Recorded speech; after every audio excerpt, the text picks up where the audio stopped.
Hey guys, another day, another video. At ngayon, samahan niyo pong muli kami sa aming maiksing pagbiyahe. Matagal-tagal na rin tayong hindi nagkasama, pero ito na naman tayo at mamamasyal. Isang bigla ang pagdiskubre sa isang nakatagong paraiso ang ating pupuntahan. Kaya sit back, relax and enjoy at walang lipatan ng channel.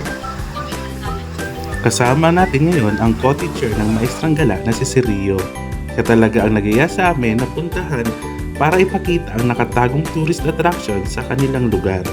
Kung ano man yon, ay samahan nyo kami.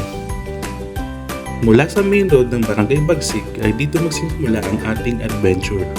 Maglalakad tayo ng hindi naman kalayuan. Ngunit mag-iingat tayo sa mga madadaanan natin dahil may mga parte ng daan dito na nasira ng mga nagdaang bagyo. Baka ikaw ay madulas.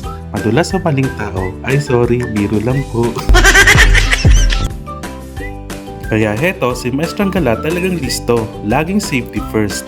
Dahil nakasuot pa talaga siya ng helmet. Baka pag-ahon niya ng pangpang ay may checkpoint na nakaabang sa kanya. Mukhang medyo mahaba-haba pa ang ating lalakarin. Pero mag-relax ka naman sa iyong madadaan ng lunti ang paligid. Hungin ng hibon, lagaslas ng tubig at sariwang hangin.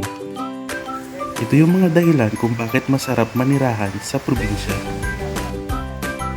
Habang kami naglalakad ay hindi namin napansin na malapit na pala kami dahil sobrang nawili kami sa kwento ng instant tour guide namin na si Rio.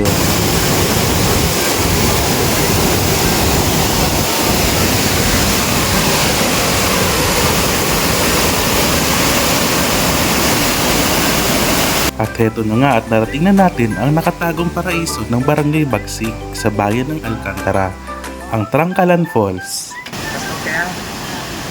Kaya nga niyo, pag-grabe yung robot. Talagang ma-amaze ka sa malakas na agos ng tubig mula sa talon. Kaya maengganyo ka talaga dito magtampisaw at maligo. Lamig-lamig. At syempre sabayan pa ito ng food trip.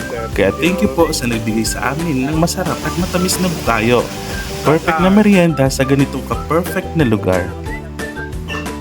Kaya nakakataba ng puso na kahit sa ganitong lugar ay makakasumpungan ng mga taong may gininto ang kalooban. Bukod sa aking ganda ay mahalagang parte ng water system na ito sa area ng Alcantara. Dahil isa ito sa mga main water source ng mga residente at mga karatig barangay sa lugar. Kaya gayon na lamang ang pagpapalaga nila dito sa kalikasan. O siya, dito ko na lang tatapusin ang aking mini vlog kasama si Maestrang Gala. Big shoutout na lang po kay Rio at sa Barangay Bagsik. Sa muling pagkikita, paalam!